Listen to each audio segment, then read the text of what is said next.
हजरत मूसा अलैहिस्सलाम का वाक़िया। बहुत समय पहले मिस्र, इजिप्ट पर फिरौन नाम का जालिम बादशाह राज करता था। वह खुद को खुदा कहता था और लोगों को मजबूर करता था कि उसकी इबादत करें। इसी दौर में हजरत मूसा अलैहिस्सलाम का जन्म हुआ।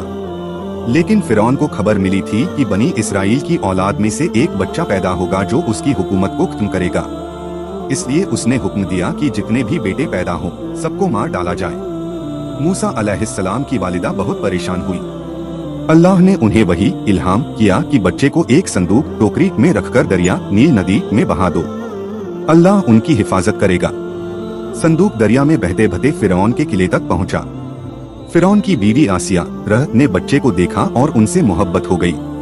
उसने फिरौन से कहा, इसे मत मारो, यह हमारी आंखों की ठंडक बनेगा। इस तरह मूसा अलैहिस्सलाम फिरौन के घर में ही पलने लगे। जवान होने पर जब वो बड़े हुए तो अल्लाह ने उन्हें नबूवत दी और हुक्म दिया कि फिरौन को समझाओ कि अल्लाह को मानो और लोगों को आजाद करो। मूसा अलैहिस्सलाम ने फिरौन के सामने जाकर कहा, अल्लाह एक है, उसी की इबादत करो। लेकिन फिरौन घमंड से बोला, मैं ही तुम्हारा खुदा हूँ। अल्लाह की निशानियाँ। मूसा अलैहिस्सलाम को अल्लाह ने कई चमत्कार दिए, जैसे उनका असा लाठी अजगर बड़ा सांप बन जाता, उनका हाथ रोशन होकर चमकने लगता। लेकिन फिरौन और उसके लोग घमंड करते रहे और मानने से इनकार कर दिया। दरिया का चमत्कार।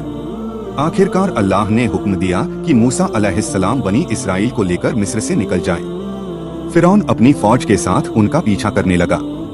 जब मूसा अलैहिस्सलाम और उनकी कौम दरिया समंदर के किनारे पहुँचे तो पीछे से फिरौन की फौज आ गई।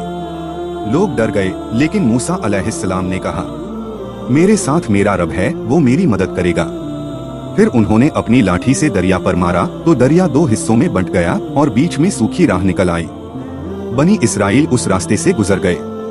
जब फिरौन और उसकी फौज उसी रास्ते से जाने लगे तो दरिया फिर से मिल गया और सब डूब गए। इस तरह अल्लाह ने मूसा अलैहिस्सलाम और उनकी कौम को निजात दी और फिरौन को उसके घमंड की सजा मिली।